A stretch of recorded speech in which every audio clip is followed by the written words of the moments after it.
Lorsque ma famille est arrivée au Canada pour la première fois, nous ne savions pas comment les banques ou les impôts canadiens fonctionnaient. Nous avons dû nous renseigner sur le fonctionnement de l'argent au Canada.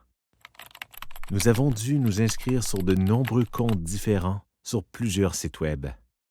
Il y avait tellement de choses à retenir. Mots de passe, nom d'utilisateur, questions de sécurité. Il est difficile de se souvenir de toutes les différentes pièces. Parfois, je recevais de faux appels téléphoniques. Les appels sonnaient comme s'ils provenaient d'un robot. Le robot disait que je devais payer de l'argent à l'Agence du revenu du Canada.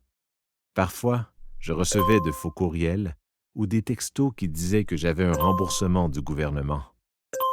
Il était difficile de faire la différence entre ce qui était réel et ce qui était faux. Parfois, cela me faisait très peur. J'étais submergé par tous les détails. Toute ma famille se sentait stressée.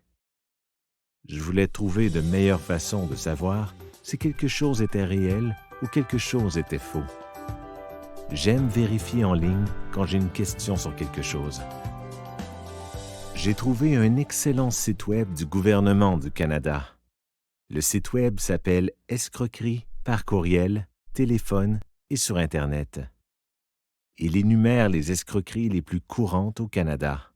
La meilleure partie est qu'il était à jour avec les derniers types d'escroqueries. Ma sœur est différente de moi. Elle aime parler aux gens quand elle veut apprendre quelque chose de nouveau. Elle a parlé à son professeur des meilleures façons de distinguer ce qui est réel et ce qui est faux. Son professeur lui a donné des numéros de téléphone de différents organismes gouvernementaux. Ma sœur les appelle si elle a des questions.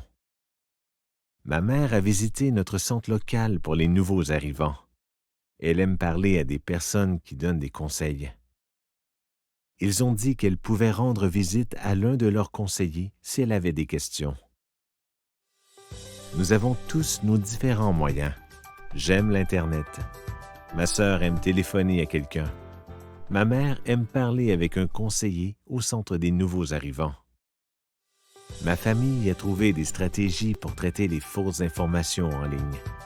Même si nous pouvons repérer des escroqueries, nous sommes toujours stressés. Je suis toujours nerveux quand je vois quelque chose comme celle de devoir de l'argent au gouvernement.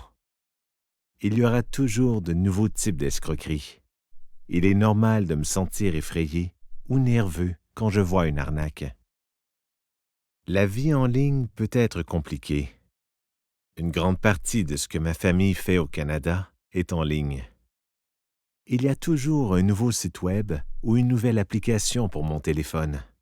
C'est compliqué à suivre. La meilleure chose que je puisse faire est d'attendre avant d'agir et de vérifier. Cela me donne le temps de faire des recherches en ligne et de savoir si quelque chose est vrai ou non. Ça donne à ma sœur le temps de téléphoner à quelqu'un en qui elle peut avoir confiance. Ça donne à ma mère le temps de parler à des gens qui donnent des conseils au centre des nouveaux arrivants. Nous avons tous trouvé notre propre chemin. C'est la partie la plus importante pour rester web safe.